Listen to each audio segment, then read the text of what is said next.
Hi, today I'm going to be discussing the subject of how feminism is actually the infantilization of young women, and I'm going to be highlighting an example of the cognitive dissonance of feminism. The example I'm going to be highlighting is the way post-war feminist broads react to age gap relationships where the man is much older than the woman. Feminists will lie and they will say that they support women being able to make whatever life choices that they want to make and having the ability to take whatever life path that they want.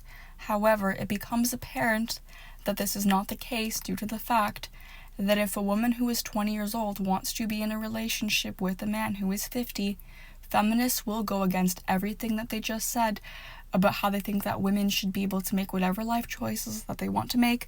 They will go against all of that, and they will say that this woman is a child, that she's unable to make her own life decisions, and that the guy she is with is taking advantage of her, and that basically he is somehow predatory.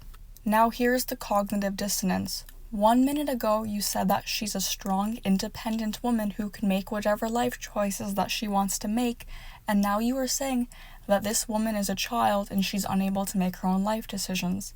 These are two contradictory beliefs. You cannot hold them both at the same time. Either you think that she's a strong, independent woman who can make whatever life choices that she wants to make, or you think that she is a child. You can't have it both ways.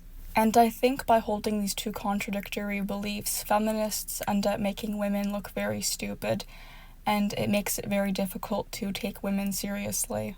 Now, the reason that they do this is extremely obvious. The reason that they do this is because these post-wall feminist broads see the men in their age group going for women who are significantly younger than them, and it makes them very jealous and very angry, and they want to put a stop to it. It bothers them so much that they are willing to go against their supposed original belief that women should be able to make whatever life decisions that they want to make and should have the ability to take whatever life path that they want. They do this with selfish intentions because they want to form a relationship with one of the men in their age group, but the men in their age group are going for pre-wall women. When post-wall women see a relationship between one of the men in their age group and a woman who is significantly younger than himself, they essentially view it as that pre-wall woman stealing their retirement plan. Because women in general already feel entitled to a man's money, when post-wall women see one of the men in their age group in a relationship with a woman who is pre-wall, essentially post-wall women view it as money that should be spent on them, but instead that money is being spent on a pre-wall woman. I think a huge part of this is the fact that a lot of post-wall women will get themselves in a lot of credit card debt, and they are looking for a beta bucks to bail them out and to fund their shopaholic lifestyle, and they view pre-wall women as an obstacle in the way of them getting a beta bucks.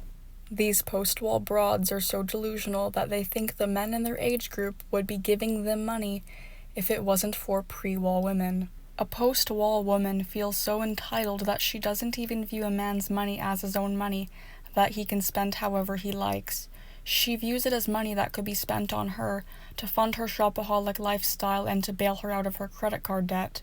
Post-wall broads will try to use shaming language on men for being attracted to pre-wall women and for getting into relationships with pre-wall women, essentially trying to shame men out of their biology. But what post-wall women fail to understand is you can't shame men out of their biology. That's not how it works.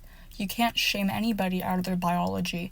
If that's how it worked, don't you think that men would be trying to shame women out of hypergamy? Feminism has nothing to do with women's ability to make whatever life decisions that they want to make and to take whatever life path that they want. It is solely about making the best decision for female in-group preference. It has nothing to do with what an individual woman wants and what would make her personally happy. It is all about doing what is best for the female hive mind, and a woman who is pre-wall dating a man who is much older than her is not what is best for the female hive mind, because post-wall feminist broads view it as that pre-wall woman taking one of their potential dating options and taking their retirement plan.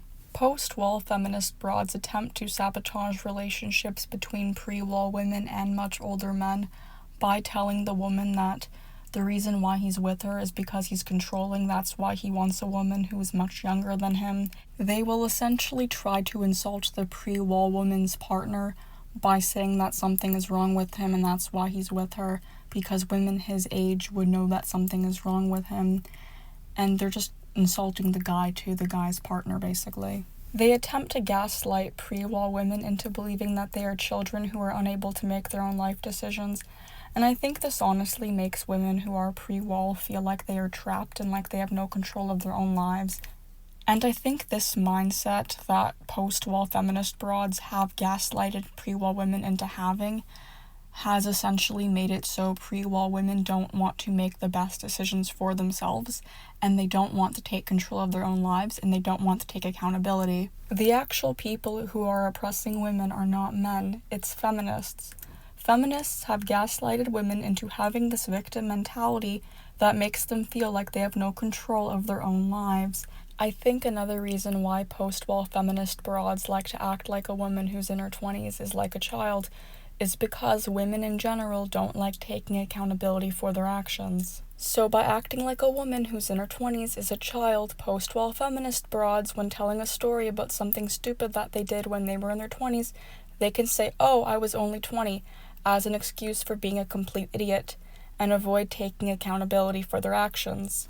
And the reason that they do this is because whenever they are telling a story about themselves, they want to make themselves appear like a victim or in a more positive light. And that is because they care very much about how people perceive them. And if they took accountability saying, "Yeah, I was an idiot, I shouldn't have done that," that would make them look really bad, and they don't want that. They always want to be seen in a positive light. I heard a quote some time ago, and it was something along the lines of, "Women want the power of a man, the privileges of a woman, and the accountability of a child."